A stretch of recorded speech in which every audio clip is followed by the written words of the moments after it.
अभी ले नहीं गए, अभी नहीं लेगा।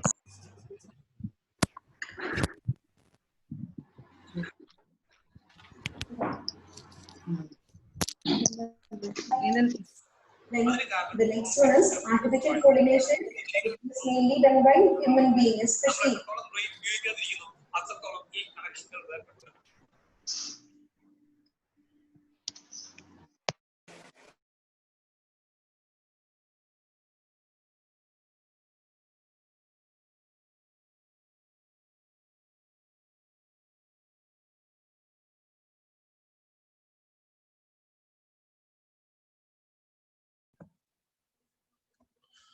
We welcome you to this program where you are going to learn about NLP from distinguished trainers of NLP. I know you must be knowing about what is NLP, and some of you might be very new to this idea of NLP. And what I know, this is one science that can make you achieve whatever you decide to achieve in life. In my professional journey, I have learned some parts of psychology that helps human being to achieve what they decide to achieve. Some of them are appreciative inquiry, transactional analysis, human process labs, and many more. And believe me, when I learned about this science called neuro-linguistic programming from our beloved Dr. David J. Lincoln, I found, had I known this science earlier, maybe my life would have been somewhere else. And my life journey with NLP is just a different and a meaningful one. My name is Dr. R.K.S. Mangesdas, and I'm an MTC with ANLP India, and I'm an advisor to a company called as Twaran. I have been a professor for a long time in the field of behavioral science and human resource management, and at present visiting to many leading B schools across India. So I welcome you on behalf of ANLP India. At present, I am being given the opportunity to serve ANLP India as the Vice President of ANLP India. So I welcome you all to this organization. And let me tell you about this organization is very unique. When I wanted to have my NLP journey, I have inquired about many organizations who give this certification and also about many trainers. I attended many free sessions which are being given by some of the trainers. And when I heard about Dr. David J. Lincoln and I attended his session, I found this is completely unique because one must know how to make NLP to get into the head of people who are novice into this field. And his experience and the way ANLP India works is very unique. And if I would like to tell you about ANLP India is formed about 15 years ago, has been a highly recognized standard setting organization for NLP in India and Asia. And ANLP India has got divisions like ANLP India Coaching and ANLP India Psychotherapy. It has certified many thousand certified NLP experts at all levels of NLP, over 1,000 qualified NLP trainers. I think about 100 qualified NLP trainers have been produced, and currently there are 5 international master trainers and 6 trainers on the master training track, and 1 PhD scholars already being associated with this. And recently, 1 more PhD scholar have registered for doing PhD in NLP. Do visit our website and learn more about it. And we welcome all of you to have this journey of NLP integrated with ANLP India. And as the program begins, it's my opportunity to introduce you an international master trainer of NLP, Lord Daniel Laws.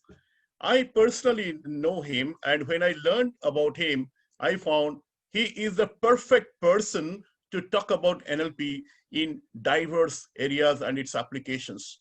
Daniel Laws grew up in an NLP household with most of his family teaching NLP.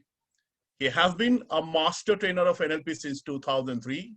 He studied with several NLP founding fathers, including John Grinder, Delosier, and who is a co-author of Turtles All the Way Down, David Gordon, Charles Faulkner, Robert Dills, Christina Hall, and Watt Woodsmall. He is based in the UK and specializes in high conflict areas and worked extensively in South Africa, Northern Ireland, and Israel. Some of the different fields of study he teaches within NLP are advanced sports coaching, advanced business coaching, hypnotherapy, behavior and language therapies, and parenting skills. Daniel will present on NLP and childhood trauma. May I request Daniel to take over the show now? Hello, everybody. It is so lovely to see so many wonderful, friendly faces. And for those that have their camera off, hello to you too. It is a great privilege for me to be here. Thank you very much for inviting me to be part of this today. And I would just like to say, I've been working now with Dr. David Lincoln and even Dr. Manash for a little while, and they are absolutely wonderful people. They've had massively positive impact on my life, and they've brought me back into the fold, as it were. And I'm now concentrating a lot on what I used to really enjoy, which is working within children and with past experiences.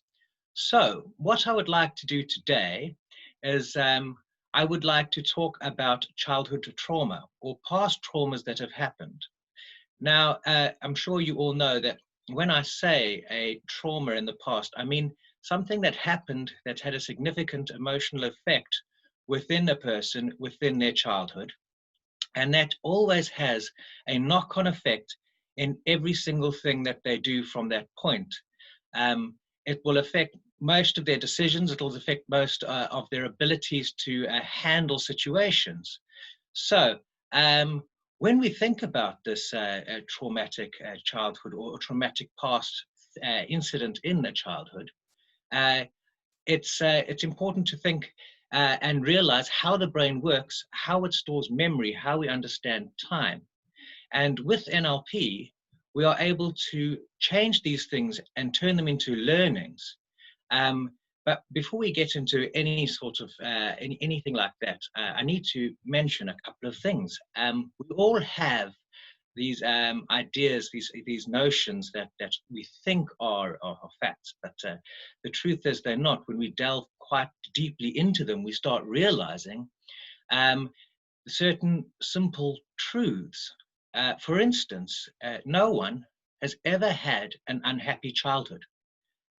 We have incidents in the childhood that is unhappy, but in my years and when I was an active therapist teaching and taking clients in London, I started to realize that there are incidences within a childhood that we cling to, but a childhood is not an unhappy one. Even the most abused person in their childhood, they spend most of their time in a happy place. A child has something called an imagination, and it takes over. And part of their development, their natural development, is living in this imaginative world that they create for themselves. So if they were in a terrible situation, and let me use an outrageous one, like if they're in an abuse situation where they're locked in a room and someone has inflicted physical harm on the child is upset for that incident. And then what happens is the brain kicks over, the imagination takes over, and they return to a wonderful world that they are creating within themselves. So they will suddenly turn their hand into a car and drive it on the carpet shortly after a traumatic incident. The other thing that I noted is that it's all subjective. So what is a traumatic incident for one person isn't a traumatic incident for another. I had to deal with some clients that had some terrible things happen to them, worse than I've read in books. And I've thought, wow, this makes perfect sense as to why this is a traumatic incident. And yet, one of the most traumatic incidences I had to deal with was when a lady who I was dealing with, she was told off. She wasn't physically abused. A friend had lied about something she had done with scissors. She had to go see the teacher, and her parents didn't believe her, and they berated her in public.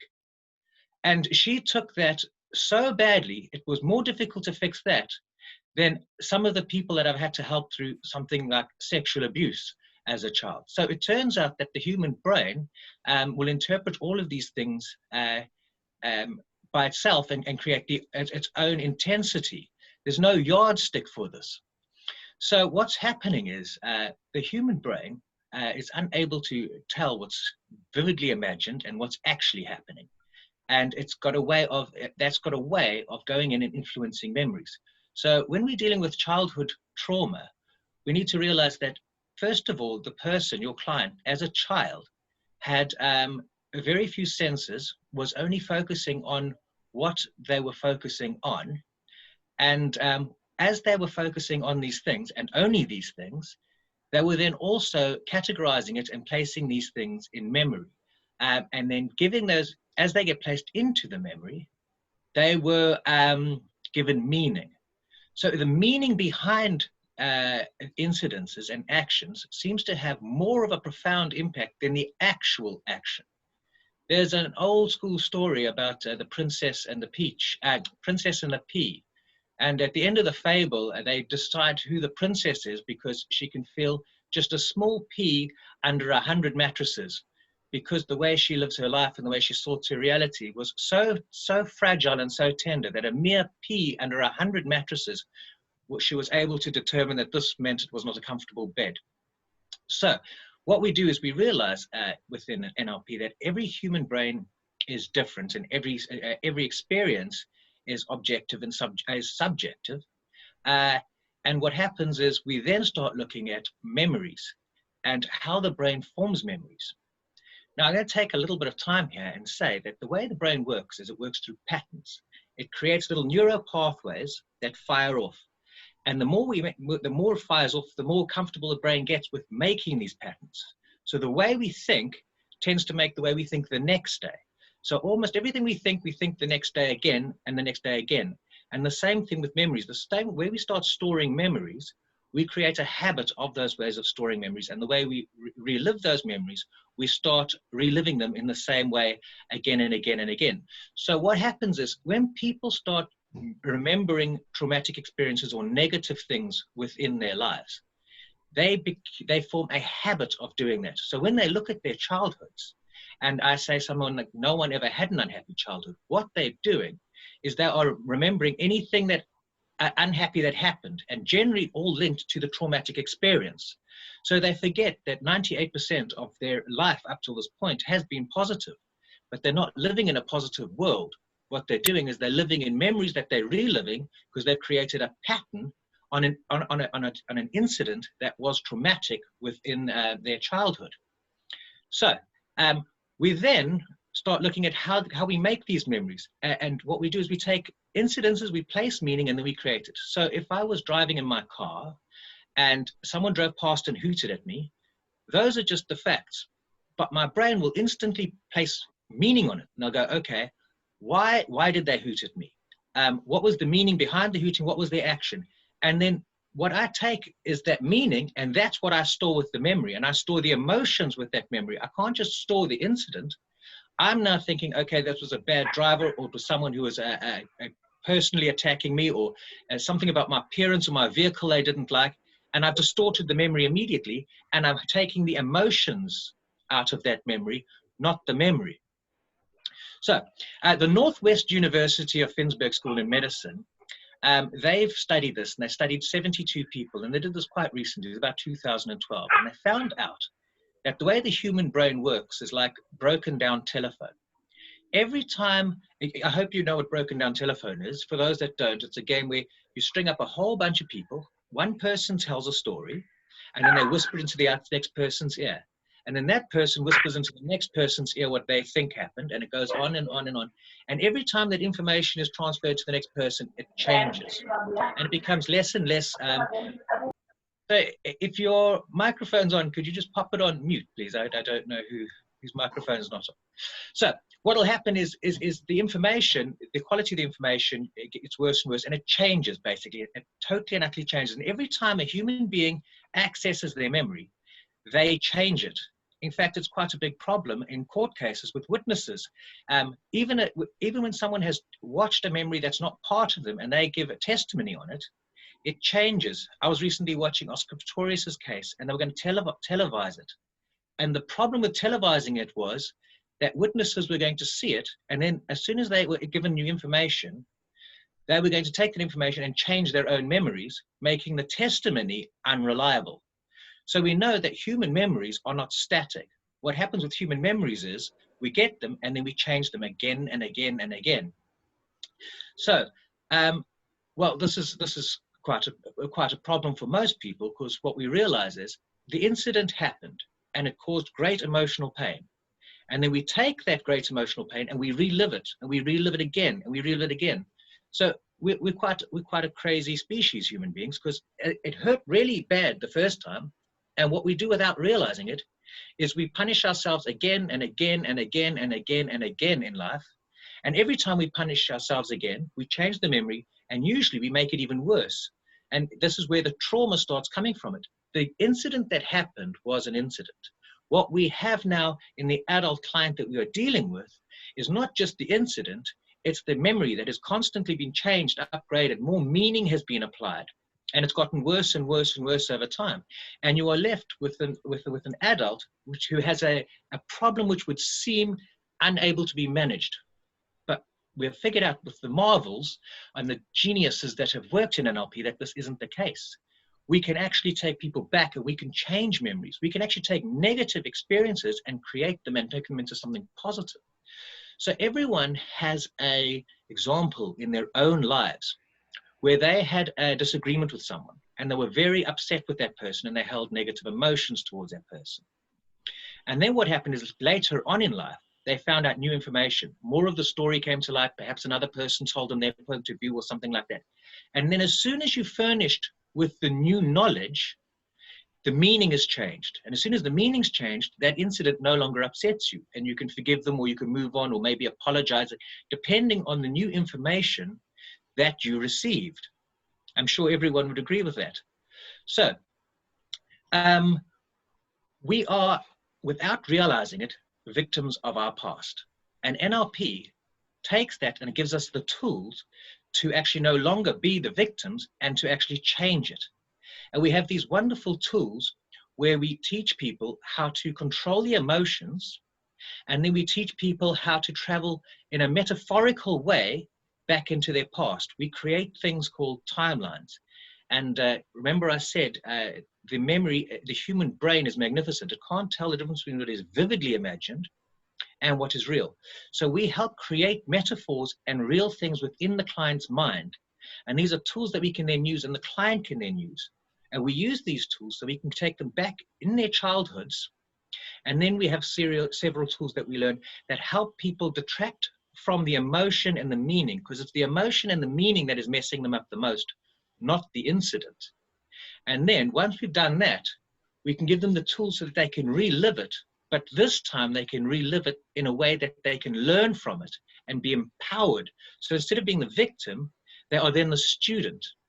And the incredible thing is, once they've done this, it makes a shift throughout their entire life.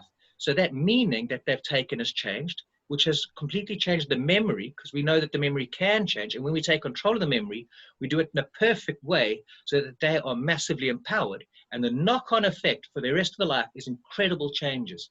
I've had people come through and I've spent half an hour working on their childhood, and we have taken something within their childhood, we've changed it, and the change is so profound that it changes the way they talk and walk.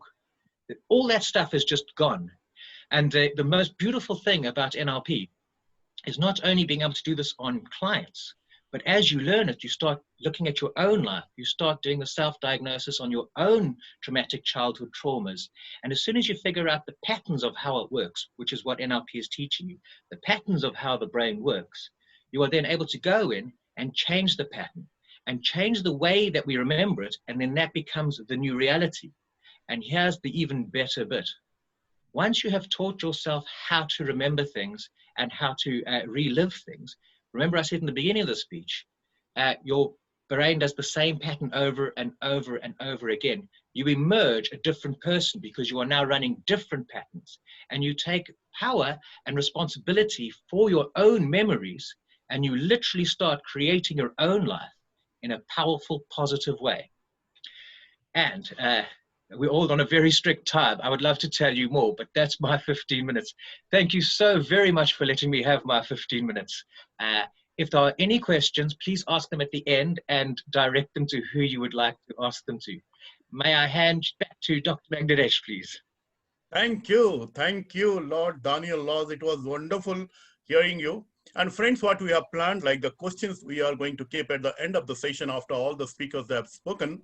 And you definitely, if you have any questions, you just can write it in the chat window so that we can take it up those questions. And in fact, wherever we find it suitable, we will be answering this. And after such a wonderful, informative speech by Lord Daniel Laws, now we are going to listen our beloved Ravi Bodani, who is going to speak on NLP and spirituality. Ravi, with his expertise in NLP and psychology, is successfully training the generation that focuses on an inside-out approach. His mission is to promote self-reliance based on training and practice. An NLP trainer and master practitioner, certified Gallup strength coach, he has been training and coaching in neuro-linguistic programming, mindfulness, and science of meditation since 2015. With a background in computer engineering, he found his passion and calling in coaching and training matters of the mind. Ravi beautifully combines neuroscience, metaphors, and experiential learning to provide congruent solutions for all kinds of personal and professional challenges. He acts as a catalyst in bringing positive outcomes in people's lives by making them take control of their mind and therefore their life. Who can be a better speaker than Ravi to talk on NLP and spirituality? Ravi, we welcome you. Thank you very much, Dr. Das. Thank you very much, in fact, everybody, for this fantastic opportunity to meet these lovely people around here. And thanks for such a kind and yet elaborative introduction.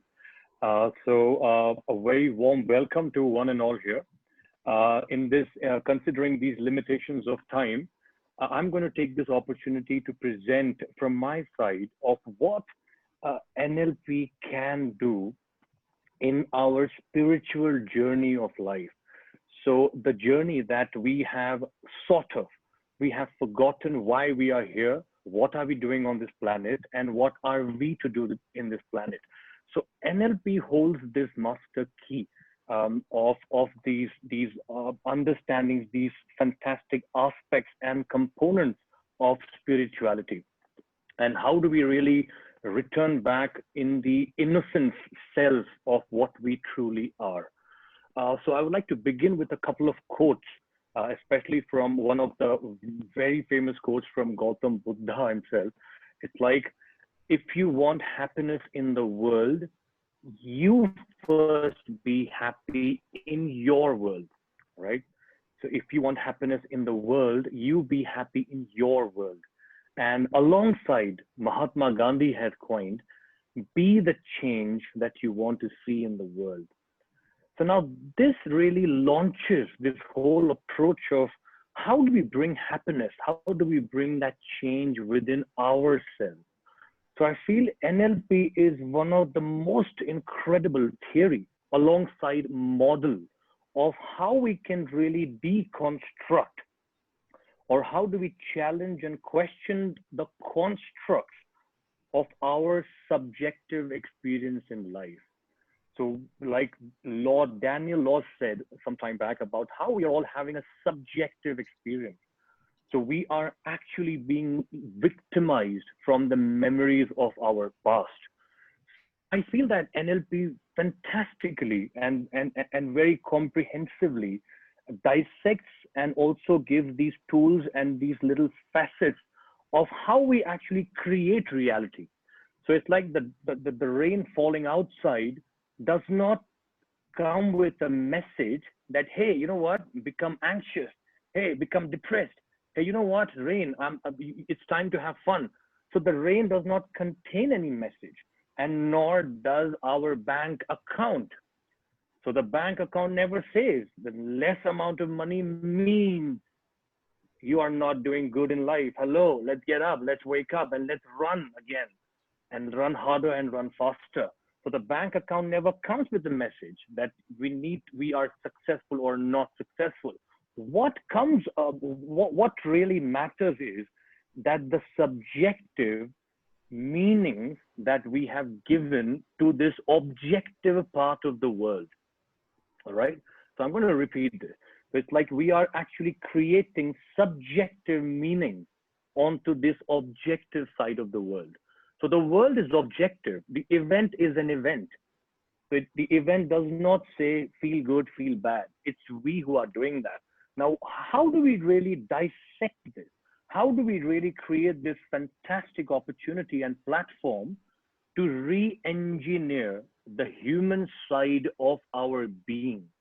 And the answer is nothing but NLP. So NLP really transforms this whole knowledgeable journey of what we think we are having the world as a part of having the subjectivity in our experiences. A child, a 2-year-old child, okay, who's yet learning to make meanings out of life is devoid of meanings. So the child does not have any emotional conformity or an emotional answer to the events happening outside, and we have all the time. So where is this pointing towards? Is this what we are born for? So I want to take this lovely this extension of some of the metaphors that I'm sharing. So if we stand really on the vantage point of our life as a whole, with the planet, with the universe, with every human being we are with. So there is no right, there is no wrong. The right is our definition of right. A burglar or somebody who's looting the bank has a different meaning of life, has a different meaning that's giving rise to that behavior of looting. So what's right, what's wrong is our meaning that we've associated. So now question comes, shall we continue to be the victims of our past memories, which are not only disturbing our present moment, but more importantly, influencing our future? Because based on our past, we are going to take actions in the present, which are ultimately creating our future. So is this what is life? And I'm sure that the answer would resonate with very high echo from my inner voice. The answer is no, this is not life. The life has much more to what we are doing. So much more, it's about this journey of life that we have embarked upon, having several experiences, good, bad, traumatic, non-traumatic, happy, sad memories that we are collecting and storing them. You know, like Daniel said, we're just storing, we're reliving again and again and again. So is this life? The answer is definitely not. So in this journey, if we take a halt on this station called as NLP, so when you take that halt and re-embark on the very journey, in the very world, guess what? The same world, the same people, the same circumstances, you are now brand new. You are now devoid of any meaning. You are now devoid from any emotion. Even the emotions that we go through, every emotion, in fact, majority of our emotions, they come out of the meaning that we have given. Okay, this is surely a food for thought for everybody around here. It's like emotion also comes from a meaning that we've associated. Change the meaning, the emotion is crash, boom, bang. So NLP has this fantastic approach by these fabulous models which are already there available for us to simply install in our nervous system and get this change and become the happy inside of our world if we want to create a happy world. So finally, NLP is the answer to come back and return to that innocence of the beauty it holds as adults living like a childlike human existence. There can't be a greater world. So thank you very much for this, for patiently being with me and listening to me, and for this fantastic opportunity. So thank you very much. Yes, over to Dr. Mangesh. Yeah. Thank you, Ravi. It is really interesting listening to you, how we are going to look internal or within to find out that happiness. And you started with the quote of, Gautam Buddha, which is very interesting. And after Ravi, we have another master trainer candidate who is an MTC of NLP, and he is our none other than Mr. Deepak Kumar. Deepak is passionate about coaching and is currently coaching entrepreneurs, singers, and students and being a part of their journey. He uses the skills of NLP, Six Sigma, design thinking, and leadership to coach entrepreneurs. He also supports businesses in developing their team capability through various interventions. He holds certifications like he's an MTC with ANLP India. He is ACC, a certified Six Sigma Black Belt, and a master practitioner of design thinking. Other interest, he is long distance runner and participates regularly in half marathon. He loves traveling. One of his purpose of life is touching people's lives in their journey towards success. He is currently based in Ahmedabad, and he's going to talk about NLP and impactful conversation. I welcome you, Deepak, for your session.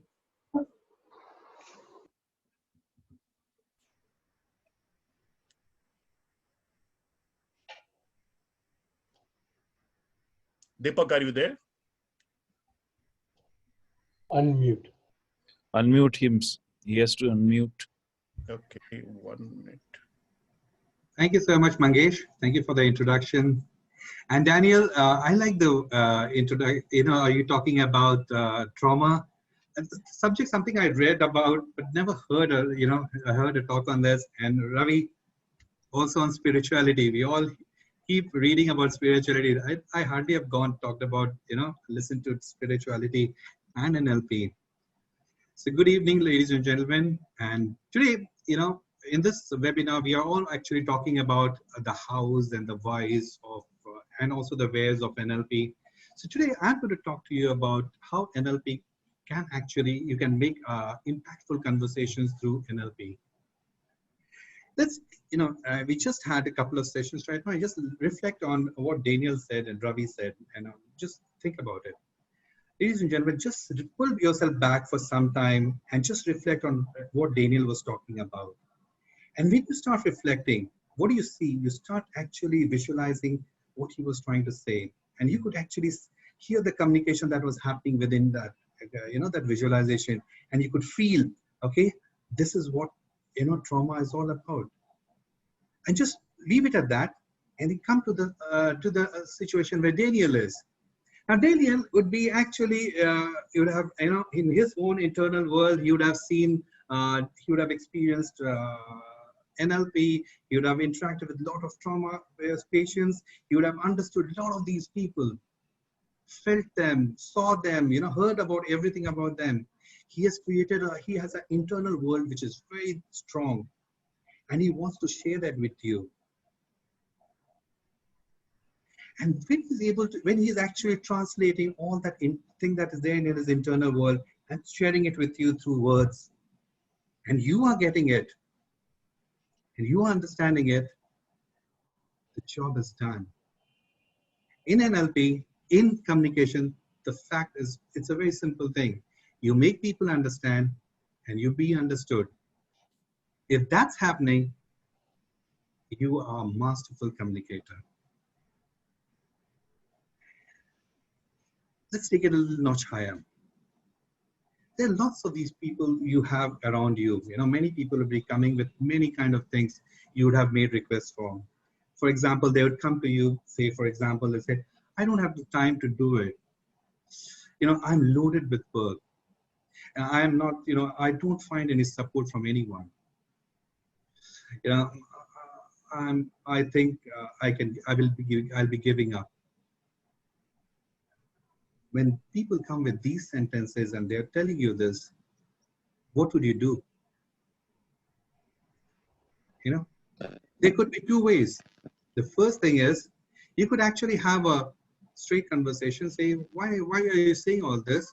And I think it's important that you should be doing it, and close the chapter. The person will actually do it or not do it, and whatever the consequences, that will be there. But the transaction, it becomes a transactional communication. You know? However, if you want to generate, as Daniel was sharing, or Ravi was sharing, if you want to understand what the person is going through, you need to have a communication style that should be generative in nature. And how can you be generative in nature? You can actually ask questions. For example, this person who came to you says, I really don't have time to do this. You could ask it many questions. And one of those questions could be, what's stopping you to complete the work in time? Is there any other way you could do it? I mean, there are many ways also that you could ask your team member, the particular person, and he would act, what would be the consequence? He would start actually thinking and exploring himself. And probably the more he thinks, the more he explores, the better are the chances that he's going to complete the task well within time. This is generative discussion. Remember, this kind of discussion was actually the first NLP model that was developed by Richard Bandler and John Grinder, the founders of NLP. And this kind of conversation was based on the work of Virginia Satir and Fritz Perls. Both of them had masterful way of communicating with their patients. They knew how to generate discussions, and they knew how to get into the patients. So, ladies and gentlemen, this model, the meta model, actually is wonderful.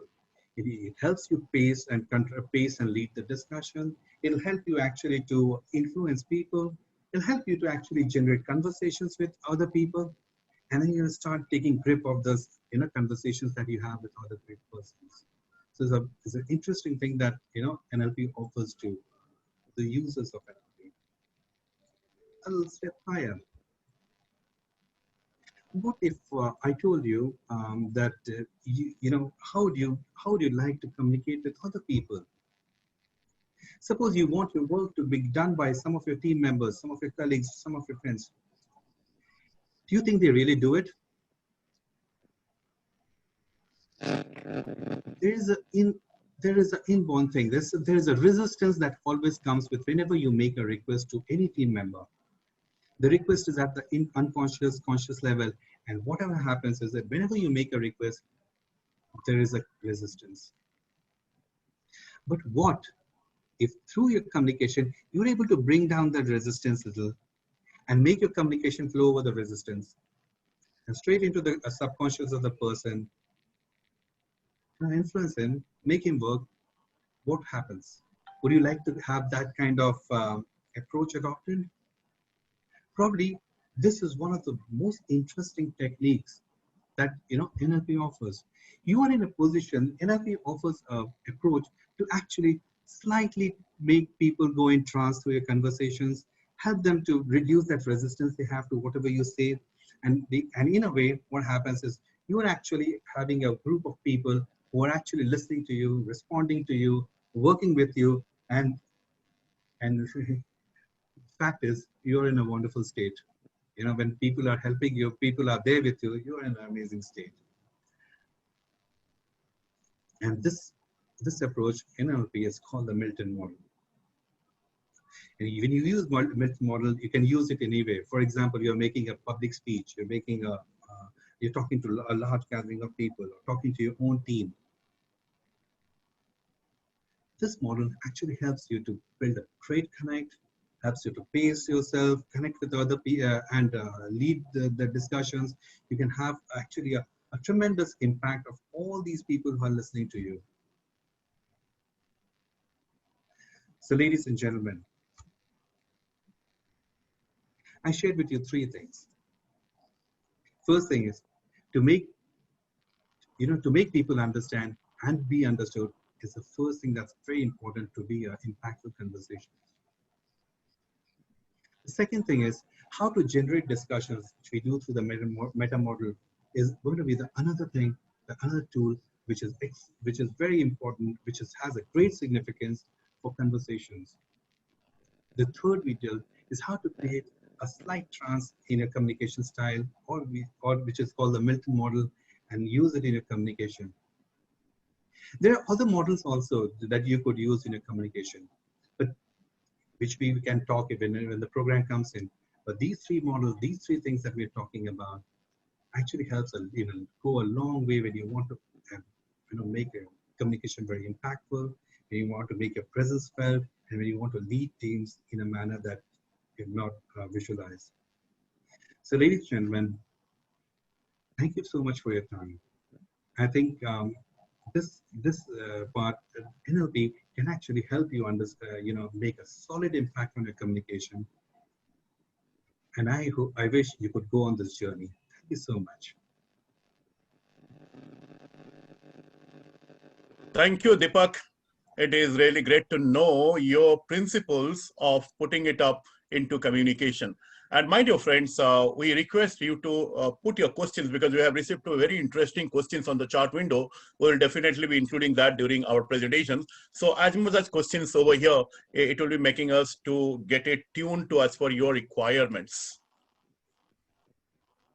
So therefore, my dear friends, what we are going to do is now I'm going to invite our next speaker, who is very experienced, and his name is Mr. V.M. Ramalingam.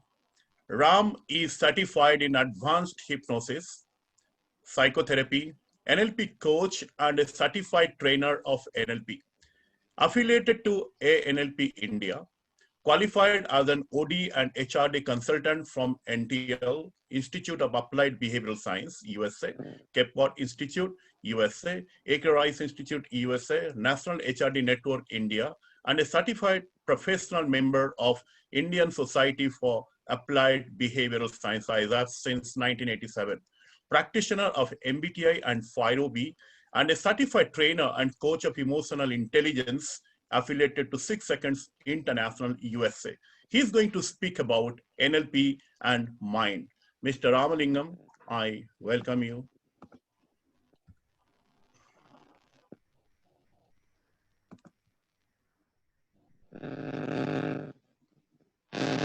Turn your mic on, please, Ramalingam. Turn the mic on. Thank you, Mangesh. And I have to live up to your introduction.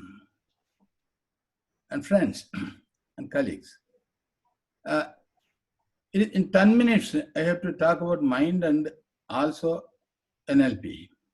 How are they related? One story that I thought relevant before an hour is, a child was playing with its pet frog. It was United States. Everything is pet there. So pet frog was there. And he was playing, and his father was reading a newspaper before going to his office. The pet frog went into a hole. Then he wanted to bring it out. And so he came for the assistance of his father. Father, Daddy, my frog has gone into the hole. And he immediately rolled his newspaper and tried to get it out and put it into the hole, and pet frog went deeper into the hole. Could not do anything. He was unable to succeed in his task. Then he came back, wiping his sweat, and started continuing. He told, evening I will get one more pet frog. Daddy has to go to office. Okay, like that. Child came in 3 minutes with pet frog on the hand. And he told, Daddy, my pet frog. Then Dad was surprised. Then how did you get it? And I went into the kitchen, took a small pot of water and poured into the hole, and frog came out. Did you not know it previously? I knew it, Dad, but I thought you may be having a better method. And the father was surprised, and he was very much praising his son. Oh my Tom, you are certainly more intelligent than your father. See, or else, though you are my son, You are very intelligent. And he appreciated his son. Here lies a clue. And NLP looks at how the frog will come out. And how to take the frog out is not at all the effort of the person or effort, say father. So here, how things will happen belongs to the other person, belongs to my inner self, in my case. On both the cases, mind only worked the difference. The outcome happened when the mind properly worked. The child ensured the outcome. Father could not make the outcome because the appropriate method was not generatively created in his mind. And that is all about NLP. We have heard different things in different methodologies and serious psychologists, all that we have seen, and I have heard lecture also, and we might have heard hundreds of them. But you know, how to make things simple for that, they worked very hard. To make things simple, we have to work hard. Once you have made it simple, things become very easy for not only myself to others. That is NLP. NLP deals with the mind. NLP is all about mind and outcome. And how to make use of my mind, source it and find the resource through my mind, and then bring the frog out. Bring the outcome and make things happen as I desire to the fittest and the maximum effective outcome possible. That is basically NLP. We are in charge of our mind and body are not different. They are the same. And you know what happens in our mind is neurons and the network. The brain and the entire neuro system that is extended all through our cells, throughout our 3 trillion cells. And that is what is biology of belief, and so many things are there. There so many books have come in the recently. It is not, I don't want to use the past also. So recently it has come. And see, when you look at all these thoughts, and it matches many of them with thoughts, we had been working for generations, and it is culminating right now. That's how it happened. NLP came out in 1972 because of so many thoughts that have been happening and emerging. That's why NLP has taken the best and the excellent from outside by the mind. Others' mind resulted in successful behavior. And they used, instead of struggling in their own mind, adopted the way of making this thing simple and bring out the desired, by using desired outcome, by availing the excellence of somebody who has already succeeded. That is the basic thing about NLP.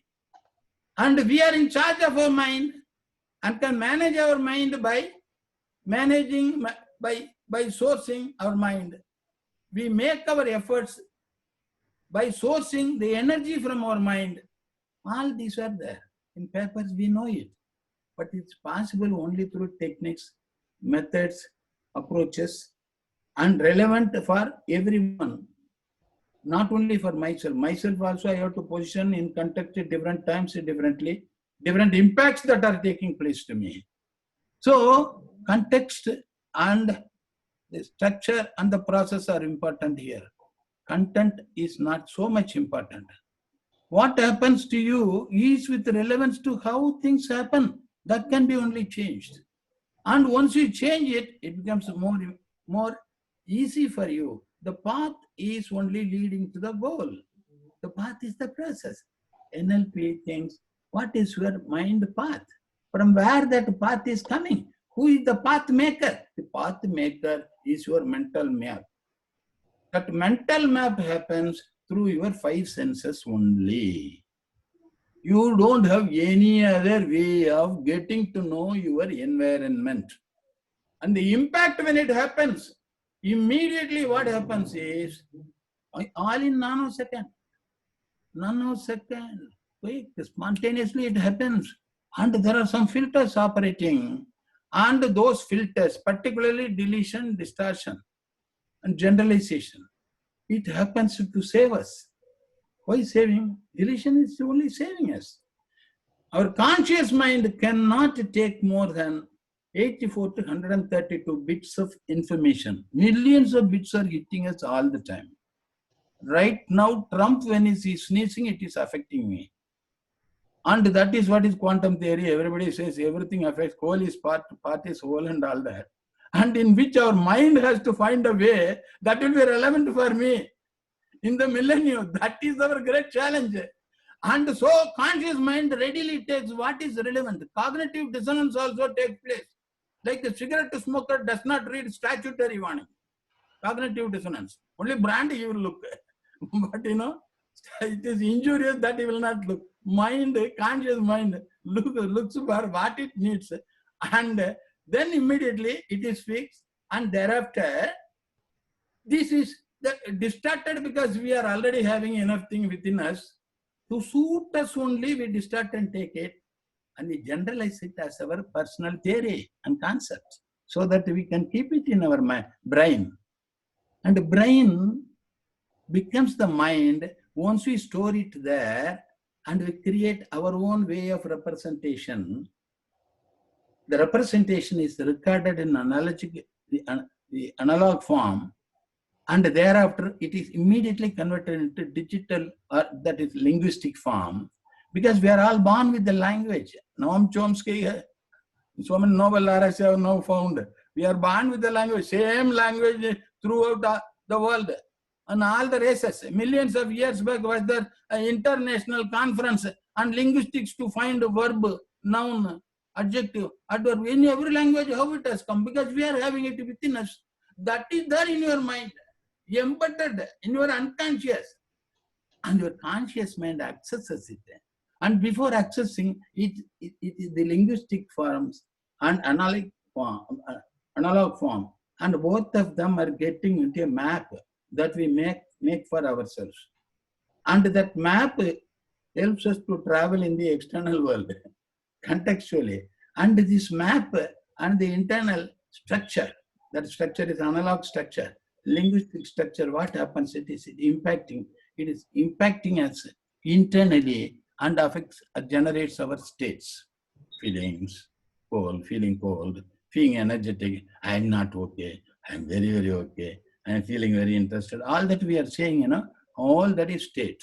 And when the state happens, and the state either generates some hesitation, then you sweat, body is affected, or you smile, and you generate so many things, your skin color changes, and you know what is blushing. I need not say, all of them are adults.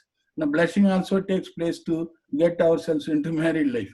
See, blushing, all that is taking place. Once it is taking place interactively within this internal representation of the structure, analog structure, the linguistic structure, and the state, and the physiology, they interact, and within the mind, a miracle takes place in nanoseconds, just like that it takes place, and it makes you to find your way for which you are making an effort. That is coming through your language. As expressed, there are also some filters are there. You don't tell everything. You can't tell everything in a manner that others can understand. But that is your greatest challenge. And for that also NLP provides way. And then not only speaking and behavior. Behavior is generated for getting the desired outcome. This is the basic thing, basic structure about NLP. And apart from the structures, there are 4 things that helps you to create your realities. That's also happening in your mind. Time, space, matter, energy. Time is there within you. Circadian rhythm is there within you. That is also there. They are now saying time is not in the hands. It is not because of the sun. It's because of you. You are nocturnal or diurnal, and all that is taking place because of the circadian rhythm. And it is taking place within you, time. And what time is also very important with reference to timeliness, context. And that is when to do what. Morning is called breakfast, even if you take it by noon. That is, we have branded it to understand for our conscious mind. But your cycle, biological cycle, it's decided by your mind. Because your unconscious mind is awakened all through your life, day and night. Its only language is dream. Your conscious mind is awakened only when you are not sleeping, or in the here and now only. And it is limited because of the plus or minus 2 of 7. That limitation you are having, you cannot deal with more than 9 items at a time, unless you make it in appropriate clusters. This is what is the time. Time raises the question when. Of course, when my friend, when I was making the presentation, it was he was making a mention about that also. And he was telling, well, the context is very important. The language becomes relevant.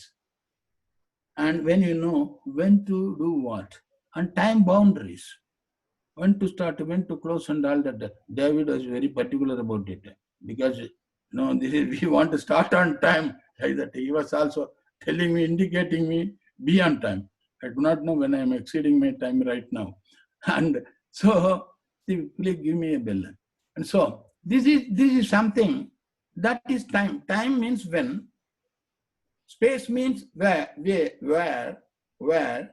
Time, space, matter means what? Energy means how. So this energy becomes very important rather than what.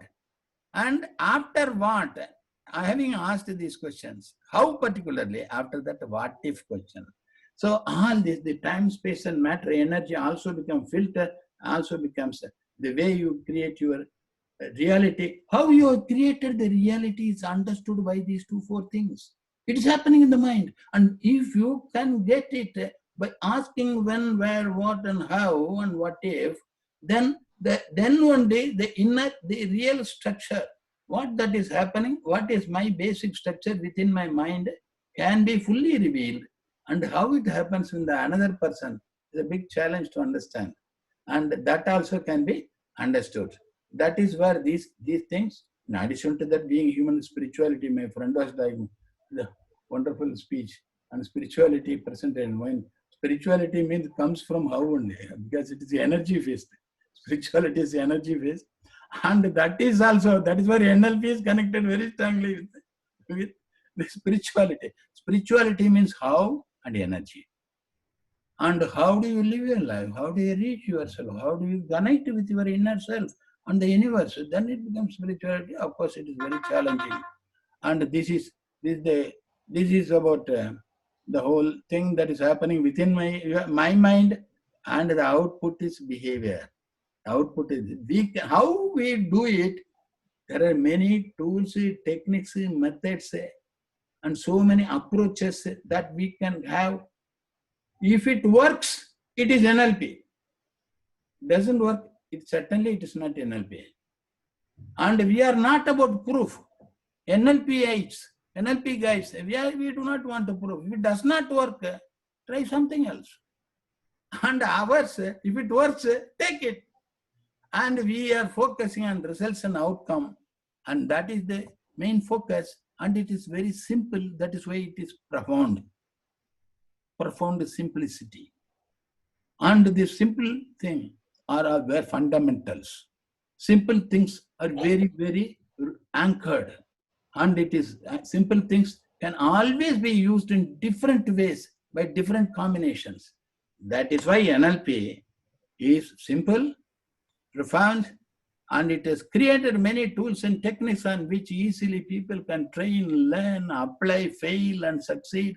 And successes can be retained, failures can be changed. And this is NLP. Everything happens only in mind.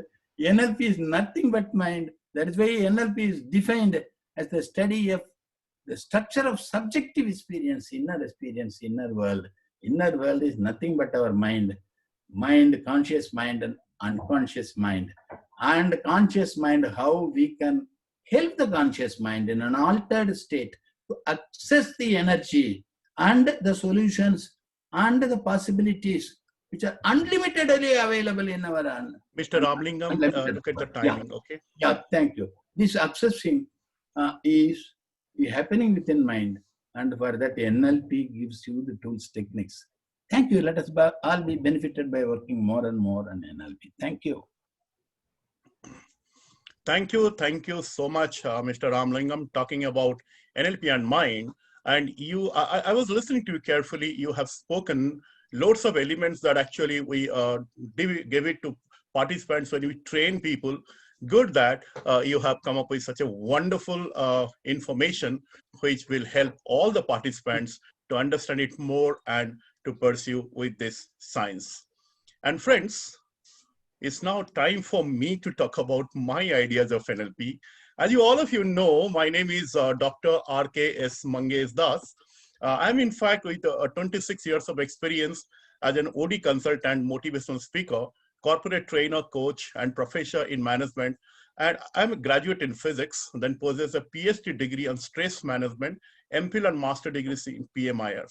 I pursued my quality improvement programs with XLRI, IIT, and MD at Gurgaon. I'm the recipient of NIPM SB Misra Gold Medal Award in Excellence in HR, certified psychometric assessor, behavioral analysis, trainers and master practitioner in NLP, life coach, hypnotherapist. At present, I represent ANLP India's vice president. I'm the co-founder of an organization called Twaran, and I'm president of another organization called as Center for Human Development and Neuro-Linguistic Research. My topic for today is to talk on why NLP. And I know when I was looking at the participant profile, I could see many persons who are here, and I know you personally, though I know that many of you have got understanding about neuro-linguistic programming. Let me tell you why NLP is essential for all of us to know. Friends, you must have seen and thought of why some managers, they get the work done by others while others cannot. Why some doctors can heal a patient with nice dealings while others cannot heal even with costly medicines.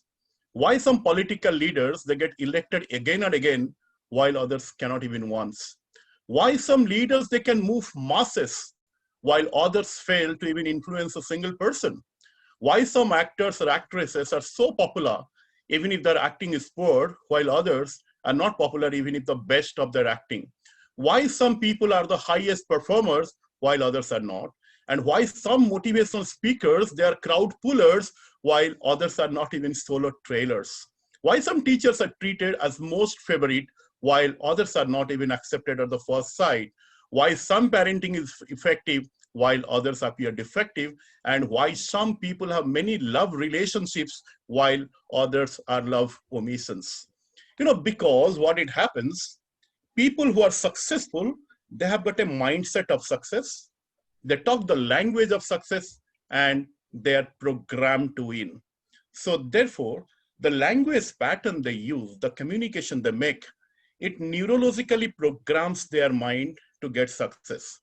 So what happens during this process, we say this is an act of NLP, neuro-linguistic programming. So we say in NLP, by the use of language patterns, that means we use different language patterns, we make various communication patterns, and by doing that, we create a mental image of what one wants. And that mental image becomes so stronger by the process of NLP that it impels an individual to take action. I repeat, it impels an individual to take action in favor of his or her goals. That's why you must have seen, many of you might be aware of a science or a process called as law of attraction that says that you think and you get. We do not say that. We say you need to take an action. So what we say, to take an action, everybody need to have a mental imprint and it should be strengthened enough.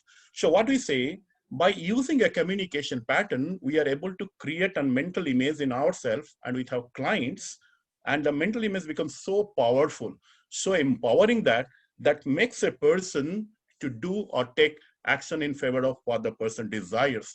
That's the basic crux of NLP. I have not seen any other science is so powerful the way NLP does. So, and I've seen when we run processes in NLP, it doesn't take a lot of time. It just goes bing bang and you can just do it very fast. I've seen with clients when you work, it goes very fast, and in the fast rate, it can actually create a new mindset or a new way of thinking. I will correlate with the same example that was being given by Mr. Ramlingam.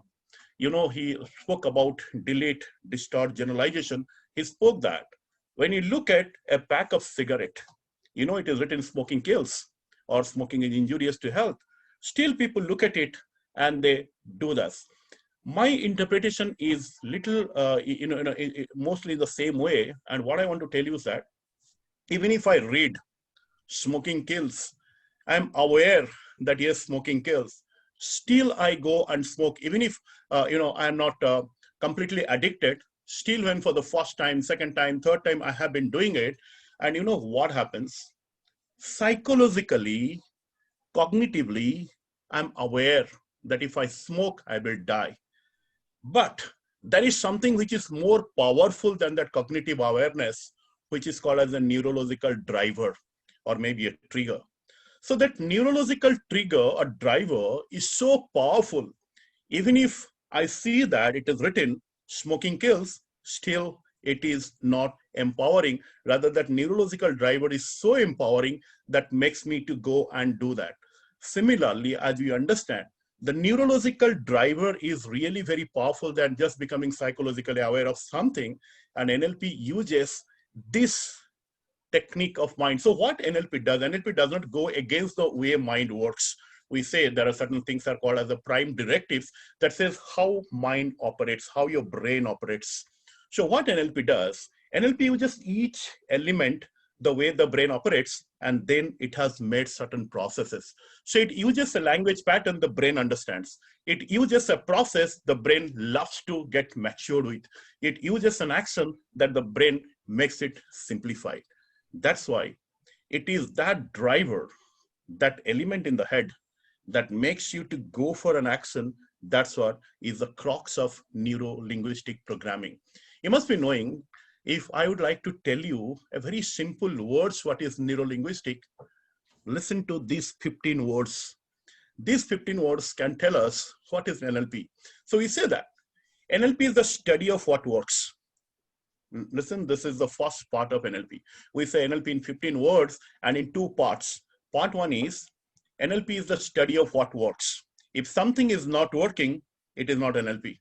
So first thing, remember, if something works, this is NLP. So we say NLP is the study of what works, and that's not enough. Huh?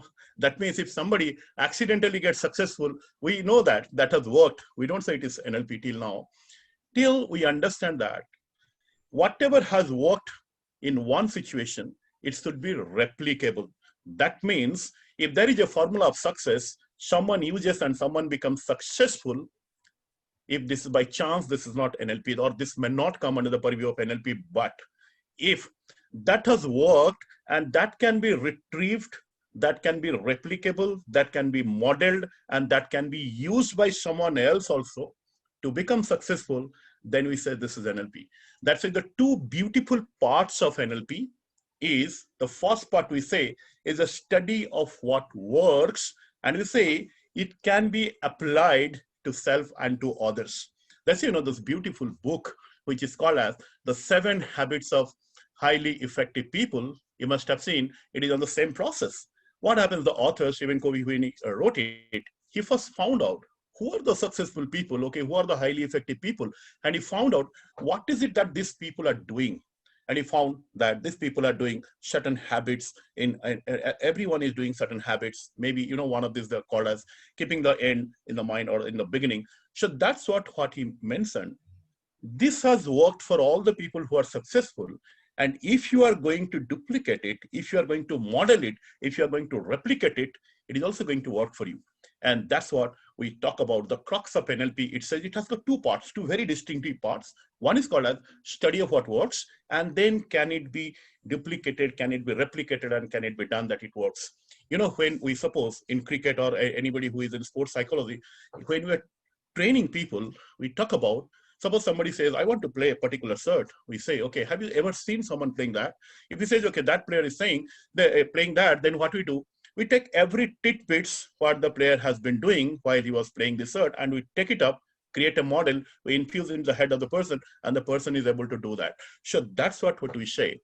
I have seen many sciences there for human development, but if you find NLP, which is being used by all the successful people in the world. If you browse in internet, the 1,000 successful people of the world, you will find there are some interesting names you are going to get. And out of that, you will find some names are like Zig Ziglar, Tony Robbins, some interesting names you are going to get. And you will find anybody who is being, and a lot of entrepreneurs are also there in the track. So when you get these names, you will find what they have used in their life to become successful. You will find almost everyone has used any or some component of NLP to become successful. That's why what I say, it has got two parts: what works and can it be applied to others. That's why what we do, if you go and research documents, just write in Google itself. If you are got access to any of the database, that is fine. If you do not have access to any of the purchase database, just type in Google, what are the greatest challenges for human growth or human development? You will find some information is like challenges like lacking confidence, challenges like unwanted behaviors which are being done. I saw one of the question being asked by a participant is what is cognitive dissonance. A lot of time we do some behaviors which are not required or which we do not want. Then, there is another thing that whenever we want to become successful, that moment we cannot keep our spirit high. We cannot keep our emotions at the top of our life. So that means we lack that emotional strength. And sometimes there are certain things that we need to do, we need to like about. Suppose I'm going to an office, I love to, or I have to like everything that is working in my workspace, but sometimes we do not like. Like that, if you find out what are the challenges those stand against a human being to become successful, you will find for every challenge, NLP has a process. Like suppose somebody has a behavior that is not supporting for an action or lacks a confidence, we have a process in NLP called a switch. If you find somebody has a very significant event of life and the person is unable to get the spirit high or that emotional strength, we have a process called a circle of excellence. If somebody needs to like something, but at present he doesn't like, but if he likes that, internally, then the person will become successful. We have a process called as likes to dislike or dislike to like. If somebody needs an emotional upliftment, we have a process called as anchoring. If somebody needs to, strengthen the mental sequence that will give him a physical result or a result to be successful, we have a process called as eliciting strategy and modifying that strategy. And if there is something in the past that is still bothering me, then we have processes called as change personal history or time-based mechanism. Even the mechanism will help us to create a very, desired future. If we have a phobia, we have a process called as fast phobia cure. If I have a conflict with someone that is still bothering me, we have a process called as perceptual position. And if there is a dilemma in head, we have a process called as parts integration. Not only that, even when we are communicating with others, we have beautiful processes to get across with people so that whatever we are communicating, that gets into the head of the people. So we have wonderful techniques in NLP called as building rapport, listening to what exactly the person says. So we, as Mr. Ramalingam was saying, there are 9 things only a person speaks, or anything of the 9 things. We call it as linguistic presuppositions. So when a person speaks, we exactly know what the person wants to communicate. So we understand his or her model of the world. Then if we find there is a resistance in the head or in the mindset of the person, we have a beautiful technique that what do we use? We use linguistics or we use Milton language to loosen that model of the world of the client, and then we can put our views, and those views become so stronger that the image in the head appears to be very pertinent and meaningful, and the person gets along with that. That's why you will find NLP has got techniques, processes that will make us to achieve life. And not only that, one more additional thing, it actually makes our life beautiful.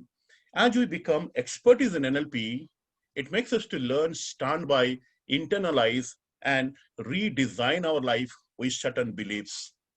One of the beliefs, it says that everyone has got a unique model of the world. That means if somebody comes and says, hey, I'm behaving weird, we say, that's okay, because we respect his model of the world. And if we respect someone's model of the world, what happens? Our internal conflict, that cognitive dissonance may be a word, that internal conflict towards an individual may not take place. We become more receptive. When we become more receptive as an expert of NLP, we can actually make the positive work to happen with the individual. And another person, point it is being told, there is nothing called failure, it is the feedback. Somebody says, I have failed, we say, no, you have got feedback.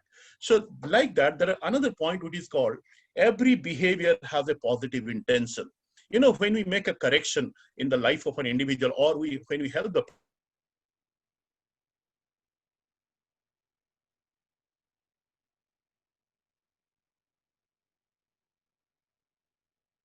the behavior from the intention. When the person says, I did this mistake because I wanted to feel good at that moment, we say, okay, if you wanted to feel good that moment, is there any other behavior also you can do so that you can feel good? So that's why what happens, it is a technique in which in no time, a person can come out with the struggling intensity of remaining in a behavior to a beautiful experience of going to that intention and creating another behavior by which the person can actually wonderfully live his or her life. So as we say, mind and body are the parts of the same system. NLP makes us to be congruent. And when we become congruent, believe me, the success is a part of life. And this is what becomes our life. So that's how I know that NLP is really, really a damn successful, easy, and just a flick of the moment, you can get success in life. And that's how experts of NLP, they have been doing. So thank you very much for listening to me. And now I would love to invite my own official mentor, Dr. David J. Lincoln. Believe me, he is one person who has created many souls who became successful with NLP. And he's a person, he's highly revered in this space of neuro-linguistic programming. So I always take it as a privilege, as a moment of pride. I really become emotional whenever I talk about my mentor, Dr. David J. Lincoln. David J. Lincoln is a clinical psychologist, hypnotherapist, master trainer of NLP, psychotherapist. Hypnosis and coaching are his main frontiers of expertise. He's a writer, Reiki master, naturopathic doctor, and president of ANLP India. So he is going to talk to you about how you can use NLP in your life. Sir, I welcome you. Thank you. Thank you very much. First of all, I think I need to just thank a few people that have made this evening's presentation possible. First and foremost, I need to thank my own grandson, Rana Lincoln, whose idea this was. And he put it all together. He got the posters, he did everything. And I think you'll agree, this has been a very successful evening so far. You haven't heard me yet, but so far it's been a very successful evening. I'd also like to thank all our speakers that have gone before. You've all had considerable things to offer. And looking at the chat window, there's enormous amount of questions. And then finally on the thanking bit, I'm not going to do all this forever thanking, but I do need to thank Dr. Mangesh Dash for hosting this lovely evening and playing MC, which I think is very good. It's not the easiest of jobs to do, especially when you're talking to 100 people. You don't even know if they're there, if they're awake, or what's happening. And we have had just over, we've had maximum 100. People drop out, people drop in. Some people, unfortunately, have dropped out because they've had problems with their internet and then found they couldn't get back in again because it was full.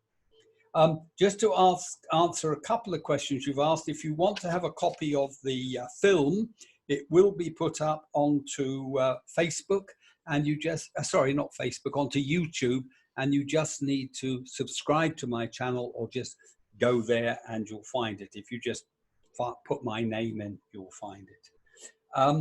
Let me just take my little notes here. And now I think that's all.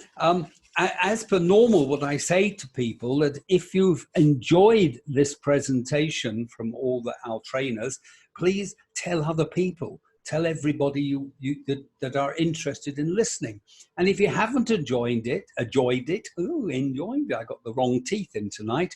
If you haven't enjoyed it for any reason whatsoever, tell us, because we'd like that feedback so we can do it better. Now, NLP, I'm sure all of you know what it's all about by now, whether you're new to it, whether you've never done it before. It's a science of the mind. It's often been called the user's manual for the brain. And we can use this in any part of our life whatsoever. Now, what I always say to people is that NLP itself is not necessarily the way you're going to move forward in life. Not everybody is going to be an NLP trainer. You do whatever job you currently do, whether it be a road sweeper or a brain surgeon. You've got that job. And for that job, you've got what I would call your tool bag. And in the tool bag, it's all your education, it's all the learnings you've done, and everything else that enables you to do that job. Now, if you add NLP tools inside that tool bag, it will elevate your position to not just being the road sweeper, but being the best road sweeper. Not just being the surgeon, but being the best surgeon. So by adding NLP tools to whatever you do, it helps whatever you do to be much, much more better. One of the important elements of NLP is what we call state control.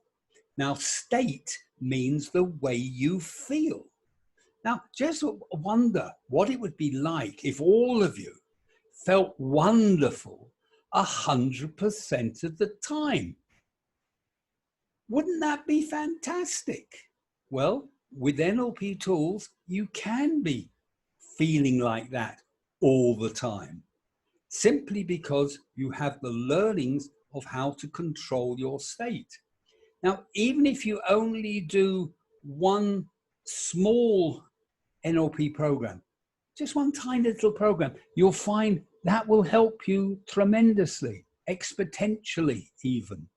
And you know, I know people that have just done a silly little program and they found it so fantastic that they've carried on and now they're master trainers and such forth. So NLP has this ability to add to whatever you do in your life. And I just saw somebody asking my favorite question. So as I just saw it, I might as well answer it, which is, what's the difference between the brain and the mind? And we all talk about brain and we talk about mind, and as we talk about them as if they were separate entities. Now, I can guarantee you that if I was a neurosurgeon and I cut your skull open and started to looking for your mind, I wouldn't find it. Because in reality, there is no such thing as a mind. A mind is a metaphor or an analogy for the workings of your brain. When your brain is working, it is so complicated, it's so little known about it, that we have to use all these metaphors to explain it. And so when all the brain is working together, we call it the mind. Now, I'm not going to go any more into that because I could spend an hour just talking about the difference between the brain and the mind, but just realize you have a brain and it is working. Well, at least I hope it's working for most of you. And the workings of that brain is what we call the mind. Okay. So that, as I saw that question fling by, I couldn't help but to answer it. So I'm sorry, Mangesh, if I've taken a bit of your job away from you on question time, but I couldn't resist that. And just remember, if you have any specific questions, please put them in the chat box. And also, if you want a particular trainer to answer them, then please put that trainer's name down. You know, please, Ravi, answer this question, Daniel, answer this question, or whatever. And something else I was going to mention, that if you have enjoyed this little foray, ANLP India has, as Mangesh said, nearly 100 trainers. And we would be delighted to showcase these again. We would be delighted to do this maybe in a month's time and maybe with different trainers. So it gives you an idea, because everybody is different. Everybody has a different approach to life. And some people love one person's approach, hate somebody else's approach. I know people don't like my approach. Well, that's fine. You know, you don't have to listen to me. Bye-bye. But, you know, it doesn't matter. But when you see a showcase of trainers, all of which are running programs, and you only got to contact any one of these trainers and they'll tell you when their next program is and such forth, right? They will be happy to have you join their program. And I won't be bothered if you all want to go to Daniel or Ramlingham or Mangesh or who have I missed out, Deepak or Ravi. I don't mind at all. In fact, I'd be great because it's less work for me to do. I certainly don't want everybody coming to my program because what are they going to do?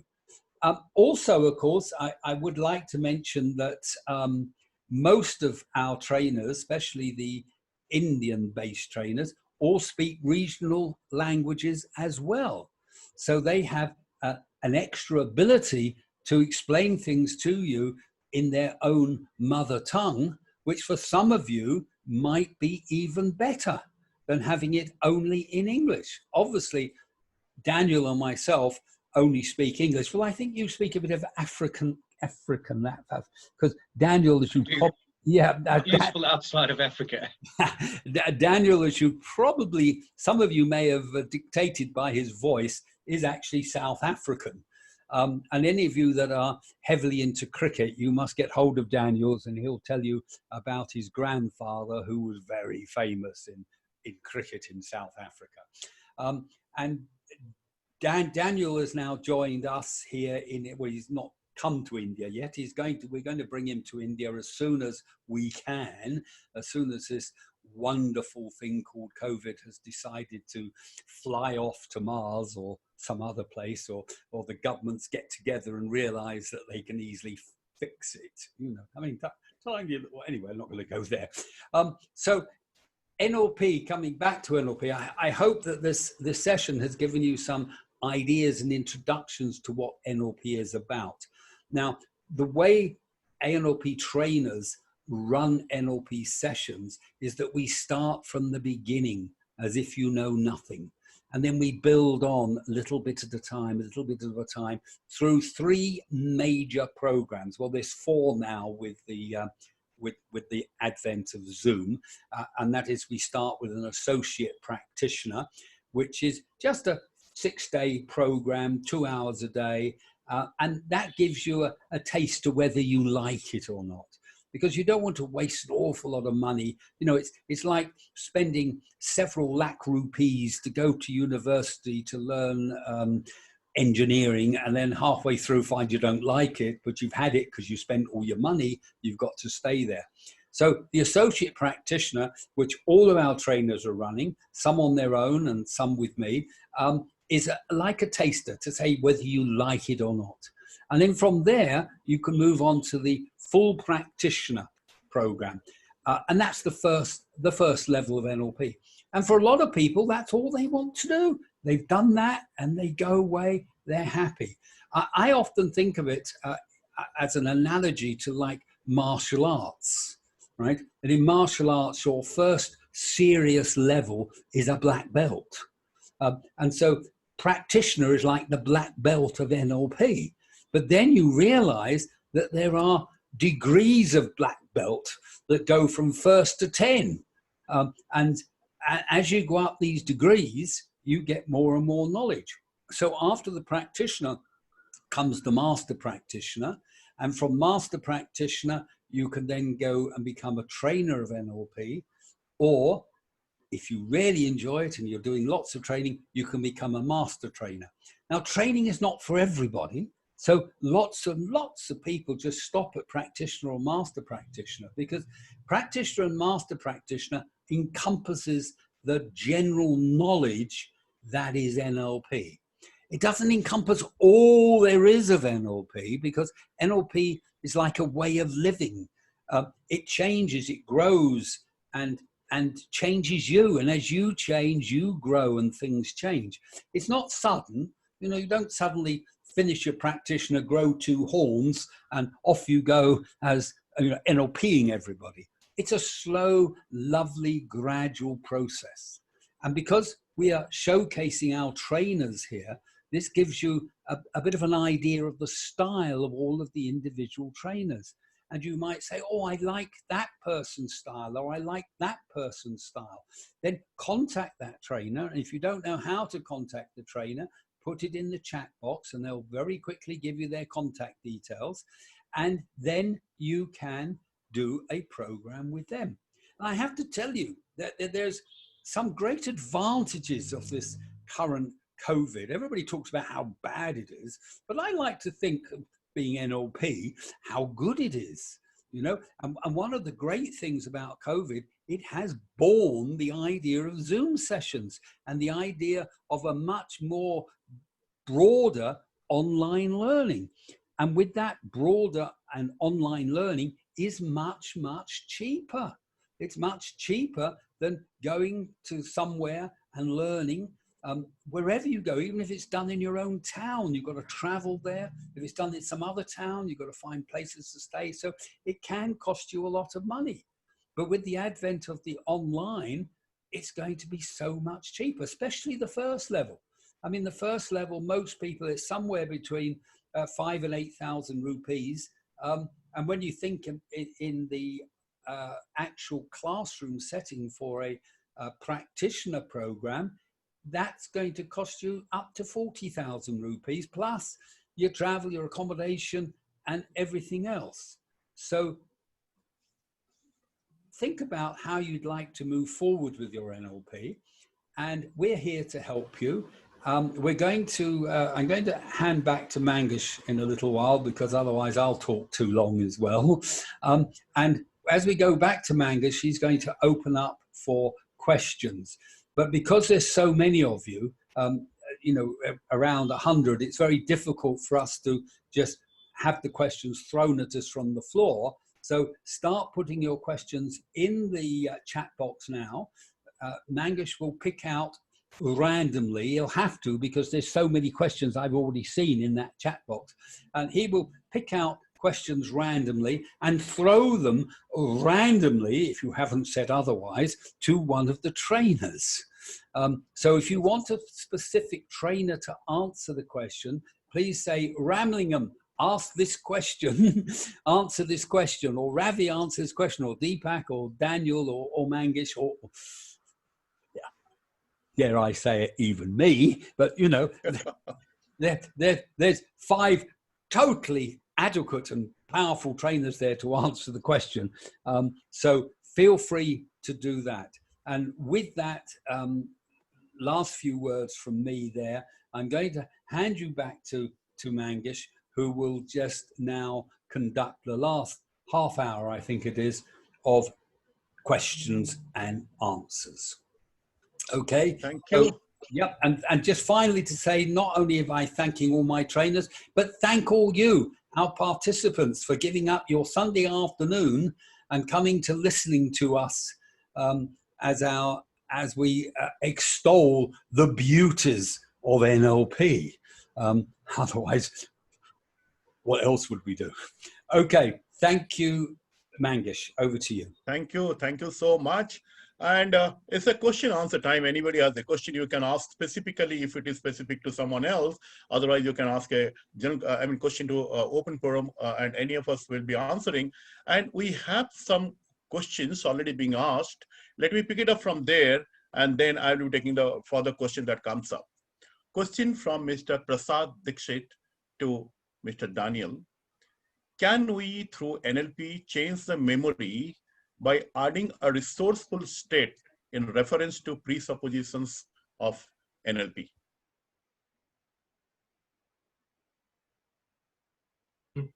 Okay, so this is from someone who knows a little bit about NLP, because they've used some of the NLP wording. So for everyone else, when we say a state or a resourceful state, we are talking to emotional states. So everything that we do is state dependent. I'll give you an example. if you're trying to write a test, but you're very stressed in your mind and it's not in the right place, you can't remember what you were supposed to be writing. So a physical, emotional state you need to be in that will allow you to recall that stuff to be able to do the test. Would be an example that you guys would know.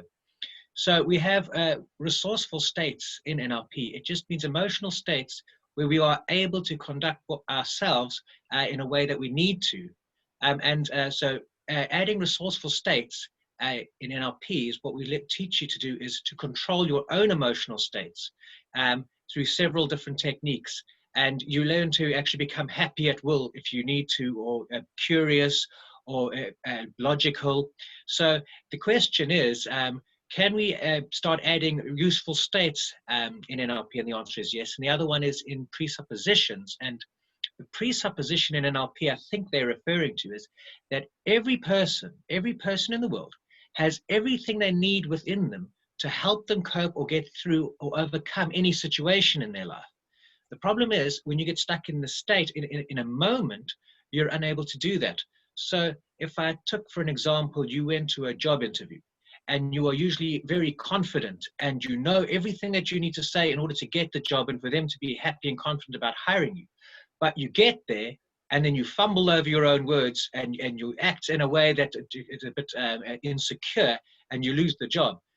You have everything in you to have gotten the job, but what you just needed is some coaching and some help, some NLP, dare I say, so that you are in the right emotional state, the right resourceful state, so that you are able to access your own memories and behave in a certain way to get that. And this question is fantastic for dealing with traumas, because yes, when you are taking a client and you're going into their childhood, they actually have even more states. They have more learning now, and they're actually better equipped to deal with that scenario. And we definitely do use a lot of when we're dealing with childhood, when we're dealing with trauma, we're using a lot of the NLP toolkit, the stuff that we've learned. So I think you went back onto asking about collapsing anchors, and I'd say probably not collapsing anchors. You certainly can. It's a lovely tool. But when things are this powerful, you usually use things that are a bit bigger in your toolkit. And then we delve into that when we are dealing with changing a significant emotional event or a traumatic event within a childhood. Thank you. That was a wonderful question. I'll handle back to Dr. Dash. Thank you. Thank you very much. We have an interesting question here from Mr. Bidur Nanda. It is to everyone that says, do older books of NLP go out of date? So maybe I request Dr. David to answer this. Okay, the simple answer is, am I on? Yes. The simple answer is yes and no. It's like saying, do older books on mathematics go out of date? No, the basic stuff remains the same, but people improve on the basic stuff. You know, modern ideas come in. We don't have to, you know, use pen and paper for calculations anymore. We can use calculators, then we can use computers, and so we need books about that. And I have to say also that some of the original books on NLP, especially Bandler and Grinder's books, like Frogs into Princes and Turtles, oh, that's a later one, isn't it? But anyway, some of those earlier books are a bit heavy reading if you don't have some idea about the subject. I think they wrote them for themselves. And any of you who have read them will know that they're a little bit heavier. There are, I saw also, Mangesh, in the question, somebody asking what books you recommend. Well, basically any book on NLP, because any book on NLP is the writer's idea of NLP. It's not necessarily somebody else's idea. And generally, people tend to write books about things that have worked for them. So if they work for them, then hopefully they will work for you. So any book, you know, nowadays you can get almost any book free on the net. You know, there's one site called PDF something or other, and it has like hundreds of thousands of books all in PDF format. So there's lots of times where you can get all those books you want on the net. Thank you, Mangesh. Thank you, sir. There is another question being asked by Harmeet Kaur. It is an open question. So could you elaborate the term cognitive dissonance with an example, please? Are you asking me or? Yeah, it's an open question, sir. Either you or Daniel. I think, Mangesh, you actually mentioned it in your little talk, cognitive dissonance. So maybe you could just elaborate a bit more as well. It's basically incorrect thinking, but anyway, you carry on. Thank you. Mostly we talk about cognitive dissonance, We say our thinking, cognitive, and our attitude, our beliefs, this always wants to remain in resonance. If somehow one of the element is against the other two, we feel a feeling of guilty. So that creates a kind of dissonance, and then we want to come back to resonance, maybe as a mechanism that we follow. Simple example, suppose, say I'm fond of buying electronics gadgets. Sometimes when I go to Amazon, I see some gadgets, I just pick it up. I even do not know whether I will be using it in real life or not. When the gadget comes to me, then I realize maybe I'm not going to use it. So sometimes it will be creating a feeling, no, I have spent some money, let me use it because I have bought it. So, from the dissonance, we want to come back to resonance. So that is what we say. When a person goes into dissonance, that state may not be very comfortable for the person, and therefore he wants to be again in synchronizing a state of that. So that's what we talk about, in NLP, in psychology, about cognitive dissonance, if that helps you to know about this answer. And anyone else would like to add something, you can add. Otherwise, we will go to the next question, which is being asked. I usually, I think about the statutory warning in cigarettes boxes. See, people read the brand, but not the statutory warning. And we see what we want to see. What we don't want to see are something that is challenging to you. We resist from unconsciously to omit seeing. This is called missing the obvious. Many missing the obvious is continuously taking place in our eyes. Because it is obvious, we may miss it because we don't like it. That's the things what we are having resistance to see. And if that is very obviously seen in front of you, and similarly, certain things like religious beliefs, etc. I'm very strong Hindu. So somebody talks about certain things about other religions. Goodness also may be like that. I will not listen there also. I will not look at. There are some people in religion, Hindu religion, people don't look at Shiva's temple because they are Vaishnavas. They will take the towel and hide it and walk. So these are all willfully not doing. Unconsciously, we are omitting many things, not seeing. We are very selective, depending upon our inner resistance. That is cognitive dissonance, according to my understanding. And Mr. Ramlingam, as you are on the mic now, there is another question which was being asked to you. It was, I think, by same Ms. Harmeet Kaur. Does it mean, like when you spoke about the space, time, energy and matter? The question is, does it mean that we can cross the boundaries of space, time, energy, and matter through our unconscious brain? Yes, it happens. Many times we cross the boundaries, but consciously, managing the boundary is in conscious mind. And when boundary comes, it's not time, space, and matter, energy. It's a time, task, space, role, and sentience. Sentience is feeling boundary. And this is what Tavistock model of GRC. So they adopt this.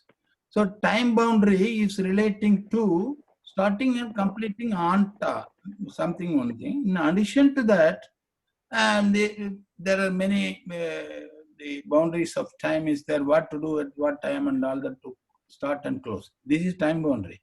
Space boundary is when you are going into a temple, we become holy. We maintain that boundary.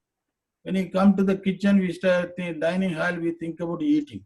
When we go to a boundary space, immediately that boundary changes within us. Unconsciously it changes. That is space boundary. And role boundary is As a father, I have a different way of doing. My boundaries were different. As a husband, I am different. In organizations, I am different. Or an NLP trainer, I am different. Because in NLP, others' view are important. When it is sometimes in my home, my view is important. So boundaries are redefined. And that is what is about the role boundary. Task boundary is we all know what to do. And when prescription, when role task description is given, how to keep up to the boundary, targets, tasks, and these are the boundaries, and for which how to behave, and the discipline we all know, internal the industrial relations disciplines. We are having disciplinary proceedings. These are all about the task-related boundaries. Sentience boundary is feeling-related boundary, and how we carry our boundaries within us. And even after attending this program, time boundary is over, task boundary is over, but my feeling boundary may continue for a few months. That was a good program. That is what Mangesh was coordinating so well.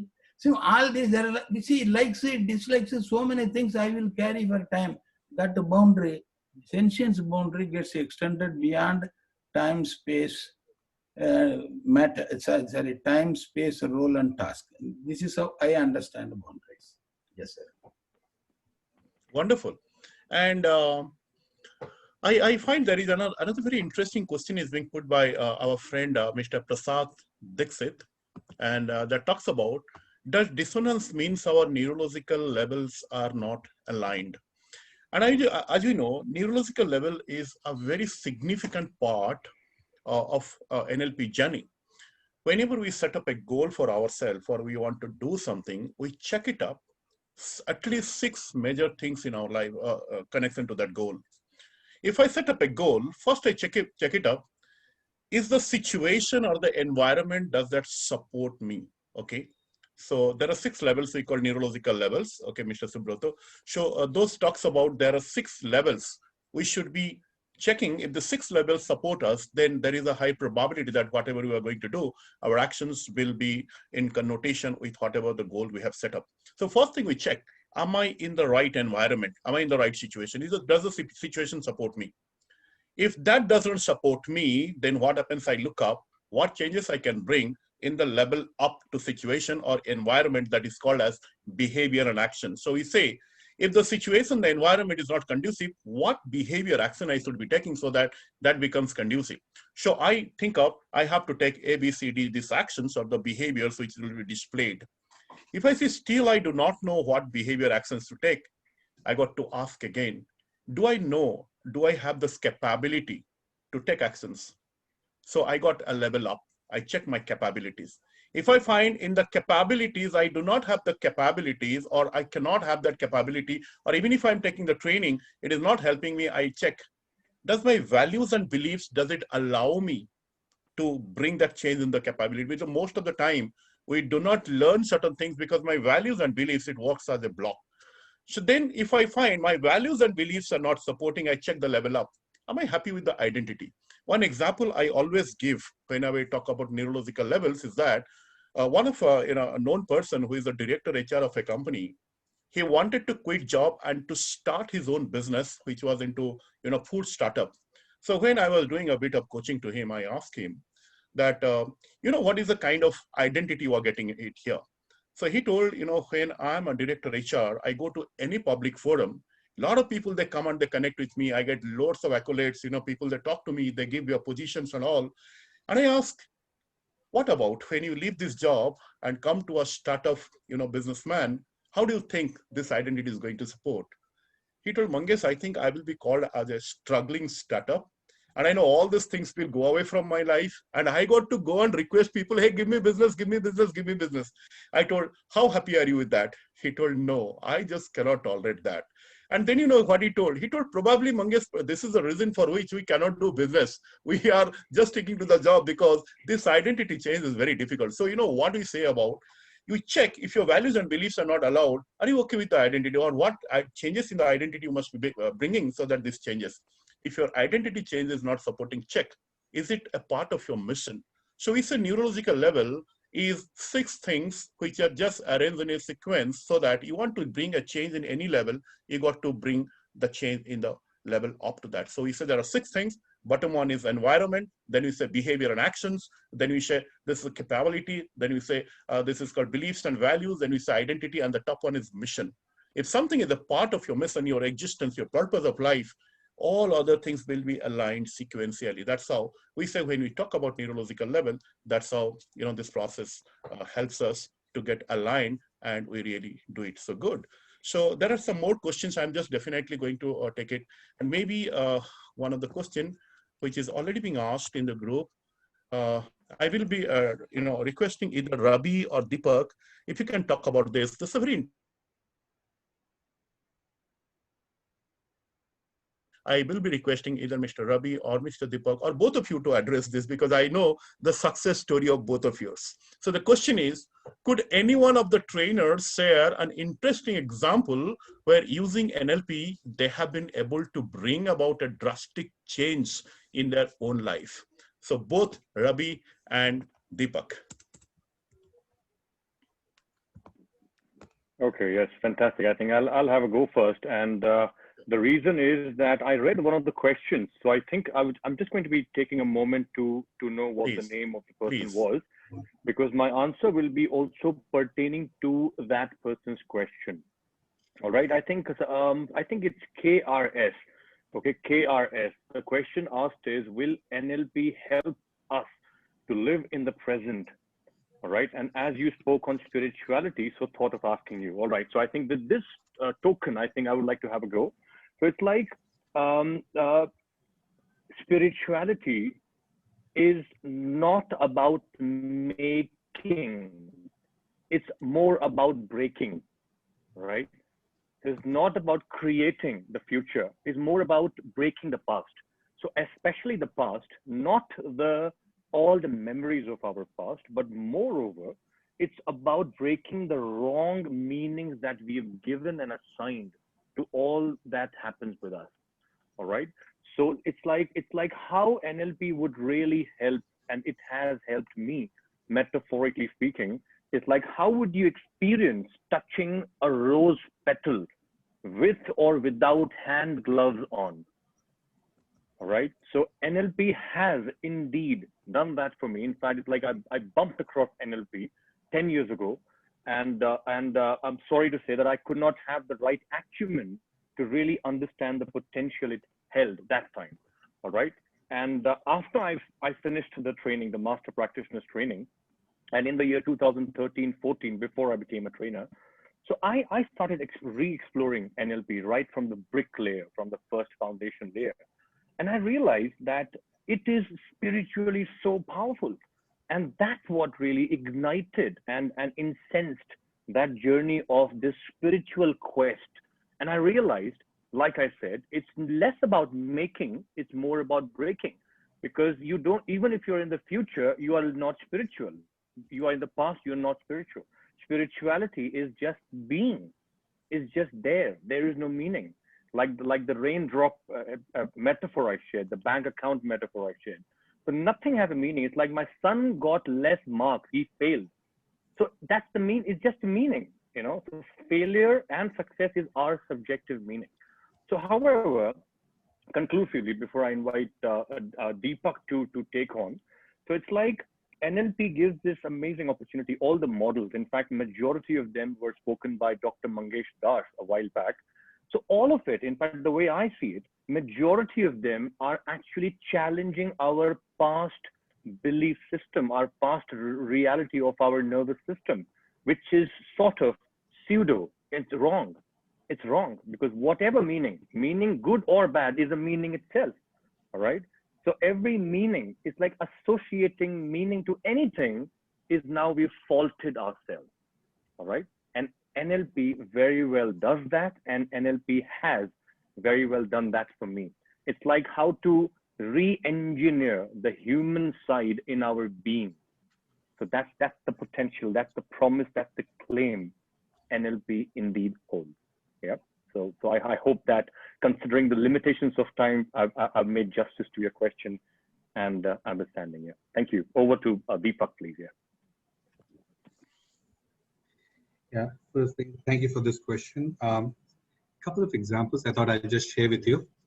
Now, this is an incident that happened a few years back. My son, my wife tells me that my son has to give a small talk on a pet animal today, but not today itself. So that means I have got just 5 minutes with me when the bus. She tells me, and I'm taking my son to the bus stand, where he'll be picked up in the bus. So I got 5 minutes. How do I tell my son that, listen, how do you talk about, or what do you talk about pet? Now there is a challenge here. I could have done anything, but here what I did, I made him imagine. I asked him a few questions and made him visualize a few things. Which is the pet animal that you like? Which is the animal you like? Would you like to have it as a pet? Why do you like it? What is the good thing about it? And in my own way, I talked to him and made him imagine. So I told him now and summed it up in and asked him to sum it up. I said, listen, if now what is it that you want to talk about this particular animal? So he could say 4 or 5 sentences without a stop. And you know what? When he went, he was very young that time, and when he actually came back, he was very happy. He said, Miss really liked my the way I described about the pet animal. So that was a very interesting application of visualization that I applied it on my son. So it really had an impact on him. The other example at a personal level, yeah. There were times I was a pretty reactive person, I would probably say, why do people not do this? Why do people, and it has to react, and just to be so passionate about my job, that has to be quite reactive sometimes, people not doing my job, and I'm making a request to so many people not responding. I started realizing when I did NLP is that every behavior has a positive intention. It got so ingrained within me that when they didn't do it, I said, listen, they would have had a reason why they didn't do it. And over time, I became relaxed. My way of approaching for them to do what I wanted them to do actually changed. So these are the 2 examples I thought I'd just share with you, and how I really applied NLP and it has transformed. And it really helped me here. And also my son, when I could do that. I also used it in sports coaching for my elder son. I'm not a tennis player, but I used it in tennis, and I could really handle him well. So NLP can actually transcend any thing that you want to cover. The fact is, you just need to apply it, and apply it in a synchronized way. You could actually get at it. Thank you. Wonderful.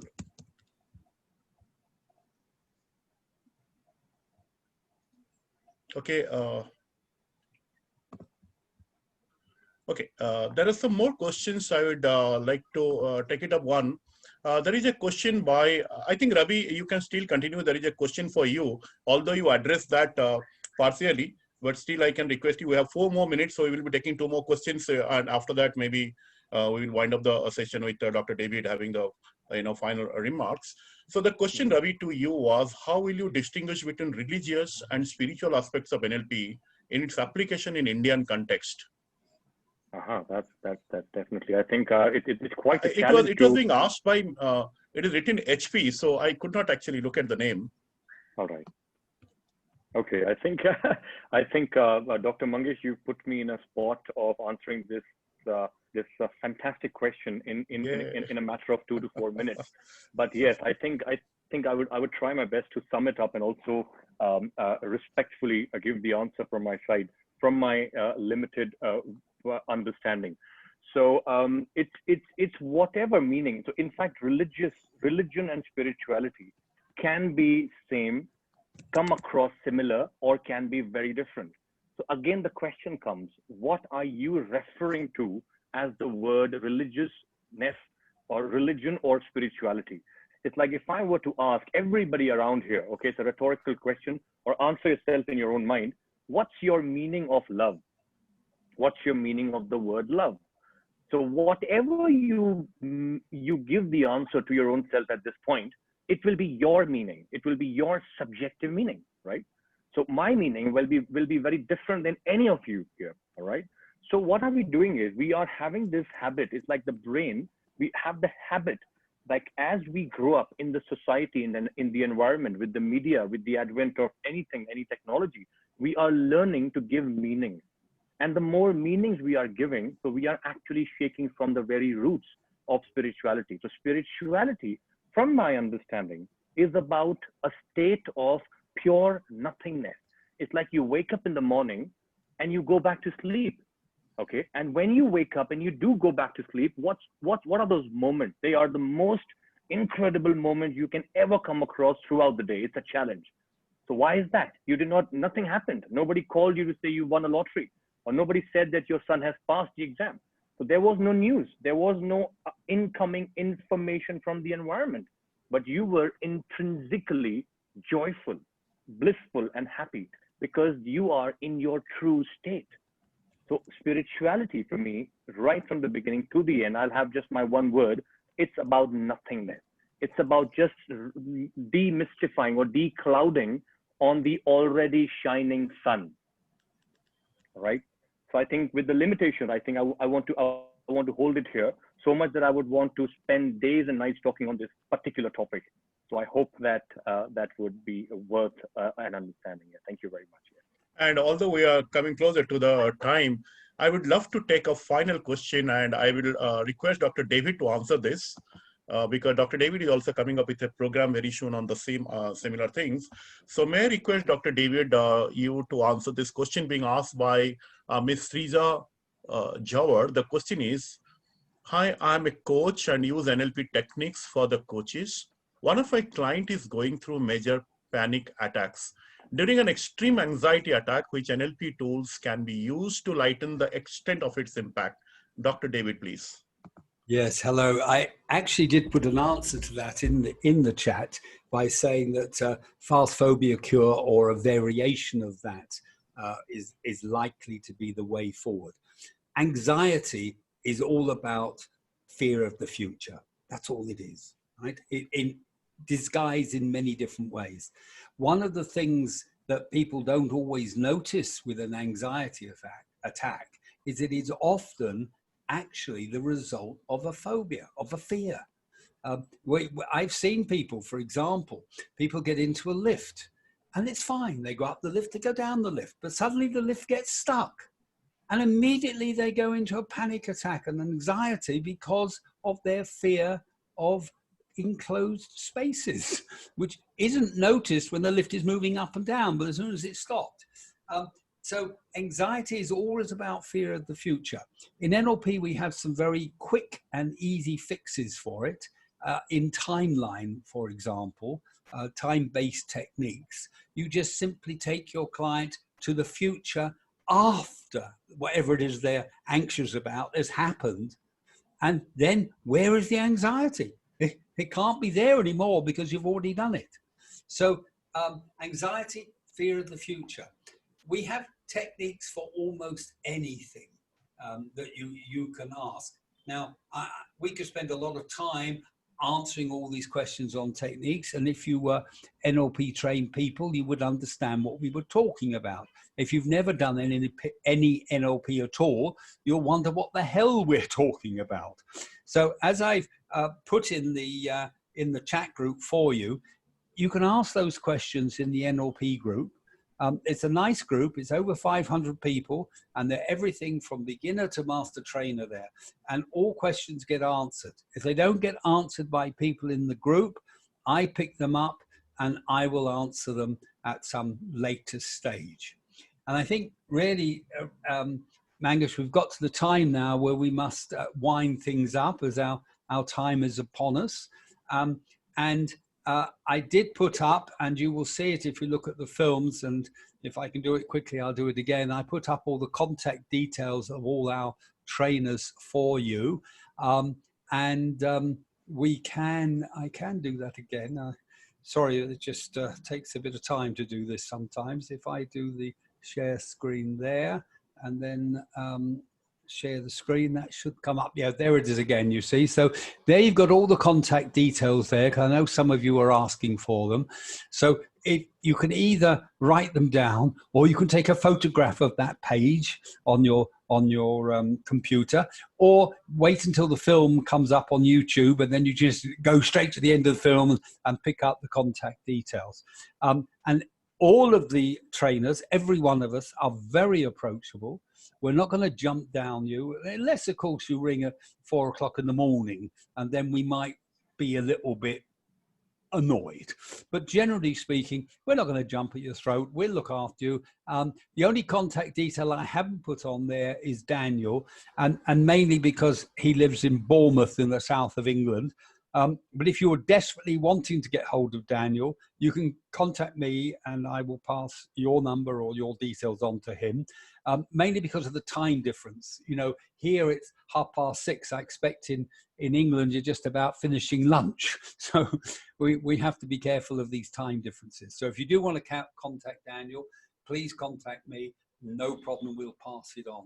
And even if you have other trainers, if you want to know whether there's a trainer in where you live, just put a message in the group and people will be quick to tell you who's the nearest trainer to you. So don't feel shy about the group. So I think finally, I would just like to say to all of you, thank you very, very much for coming here today. Hopefully, if you are already on the NLP journey, you will continue on that NLP journey. If you're not on that NLP journey, hopefully that the speakers today have inspired you to start thinking about getting on that NLP journey. And if one of the trainers has really taken your fancy, if I can put it that way, please contact that trainer directly and say, hey, when can I come to your program? And they will be delighted to send you details of their program. And so finally, once again, let me thank Rana for making all this possible. It was his idea, and it sounds like everybody was happy with it. If you want to have this repeated, please let us know. Yes, let's do it again sometime. We're not going to do it every week, but we may do it once a month. And if there are particular subjects that you'd like covered in the next presentation, then give those subjects as well, and we'll pick trainers that are specialists in those subjects for you. So you'll begin to understand your NLP even more. So any questions at all, put them in the group. I will also make available all the questions that are in this group, certainly to our trainers and to anybody who wants them, because they're all recorded and they're available. And what else can I say? But thank you all for coming. Have a wonderful evening. Have a wonderful weekend ahead of you. And don't worry, life is good if you want it to be. But of course, yes, very true. If you want to worry and make life bad, then you can do that as well. It's so easy, isn't it? Okay. Absolutely. Life is good, life is bad. Thank you to all our trainers, and thank you everybody. Thanks to everyone. Wonderful evening. All you participants. Yes. Thank you to each and everyone, and have a wonderful evening. Take care. So nice of you. You too. Yes, bye-bye. Thank you. Take care. Okay, bye now. Bye. Everybody. I'll be closing it in a few seconds when I work out how to do that. You have to close the stop sharing. I know that. We have to stop sharing and close that. And I think, oh dear, no, here we are, stop share. See, when you stop share, the end comes. Now, the one thing about Zoom is the end is so dramatic. As soon as I push the button, everybody will be gone. So parting is such sweet sorrow until we meet again. Don't know where, don't know when. Bye-bye, everybody. Bye-bye.